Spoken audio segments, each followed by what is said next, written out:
भारत के इतिहास, पुराणों और रहस्यों में अगर किसी नगरी का सबसे अधिक उल्लेख होता है तो वह है द्वारका। यह वही नगरी मानी जाती है जहां कृष्ण ने अपना राज्य बसाया था।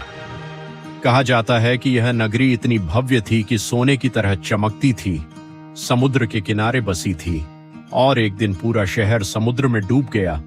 लेकिन प्रश्न यह है, द्वारका क्यों बनाई गई? यह नगरी कैसी थी? यह कैसे डूबी? और क्या सच में समुद्र के नीचे इसके अवशेष मिले हैं? आइए पूरी कहानी विस्तार से समझते हैं। 1. मथुरा से द्वारका तक श्री कृष्ण को नया नगर क्यों बसाना पड़ा? जब कृष्णा ने अत्याचारी राजा कंस का वध किया तब मथुरा के लोग खुश हो गए, लेकिन कंस का ससुर था मगध का शक्तिशाली राजा जरासंध। जरासंध बहुत क्रोधित हुआ और उसने मथुरा पर बार बार हमला करना शुरू कर दिया। जरासंध के हमले पुराणों और महाभारत के अनुसार जरासंध ने 17 बार मथुरा पर आक्रमण किया। हर बार श्री कृष्ण और बलराम ने उसे हराया, लेकिन उसकी सेना बहुत विशाल थी। लगातार युद्धों से मथुरा की जनता परेशान हो गई। श्री कृष्ण समझ गए कि यदि युद्ध जारी रहा तो निर्दोष लोगों की जान जाएगी, इसलिए उन्होंने युद्ध से बचने के लिए एक नई रणनीति बनाई। 2. समुद्र के बीच नई नगरी बसाने का निर्णय श्री कृष्ण ने सोचा। ऐसी नगरी बनाई जाए जहां दुश्मन आसानी से हमला न कर सके। तब उन्होंने समुद्र देव से भूमि मांगी।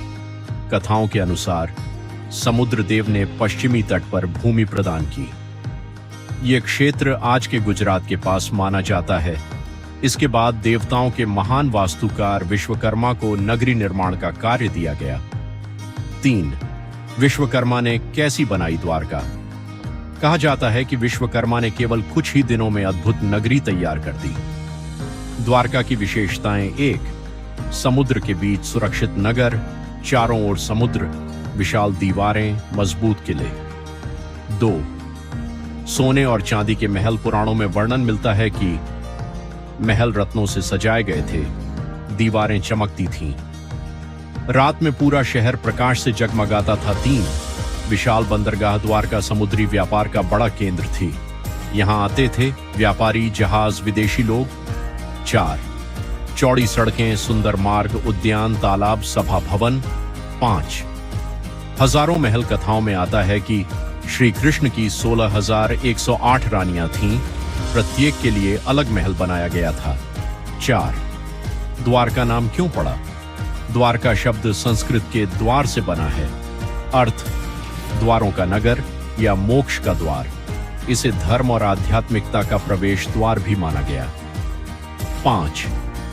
द्वारका में श्री कृष्ण का जीवन। यहीं से श्री कृष्ण ने राज्य चलाया, राजनीति की, महाभारत युद्ध में पांडवों का मार्गदर्शन किया।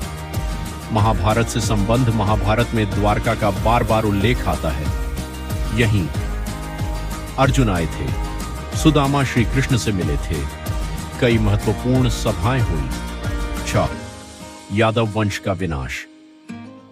महाभारत युद्ध समाप्त होने के बाद धीरे धीरे यादव वंश में अहंकार और कलह बढ़ने लगी। ऋषियों का श्राप। एक कथा के अनुसार यादव युवकों ने ऋषियों का मजाक उड़ाया। क्रोधित ऋषियों ने श्राप दिया, यादव वंश नष्ट हो जाएगा। धीरे धीरे श्राप सच होने लगा। 7. प्रभास क्षेत्र में भयंकर युद्ध। एक दिन यादवों के बीच विवाद इतना बढ़ा कि वे आपस में लड़ पड़े। भाई ने भाई को मारा, मित्रों ने मित्रों को। पूरा यादव वंश लगभग समाप्त हो गया। यह घटना प्रभास पतान क्षेत्र से जुड़ी मानी जाती है। 8. श्री कृष्ण का पृथ्वी से प्रस्थान। यादव वंश के नाश के बाद श्री कृष्ण जंगल में ध्यान लगाने चले गए।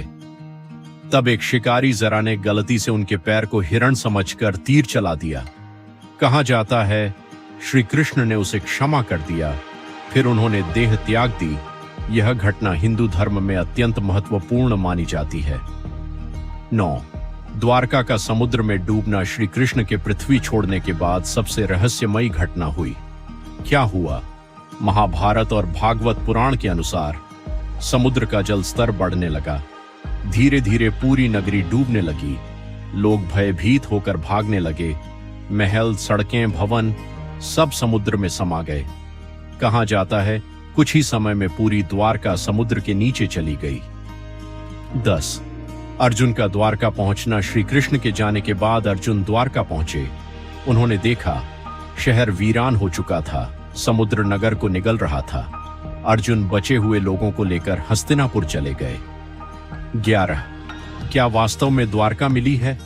अब आता है सबसे बड़ा रहस्य। समुद्र के नीचे खोज। 1980 और बाद के वर्षों में भारतीय पुरातत्व विभाग और समुद्री वैज्ञानिकों ने गुजरात तट के पास खोज की, विशेषकर गल्फ ऑफ खंभत। द्वारका के समुद्री क्षेत्र में क्या मिला? वैज्ञानिकों को मिले पत्थर की दीवारें, प्राचीन संरचनाएं, लंगर मिट्टी के बर्तन, समुद्री बंदरगाह जैसे अवशेष। इन खोजों ने पूरी दुनिया का ध्यान आकर्षित किया।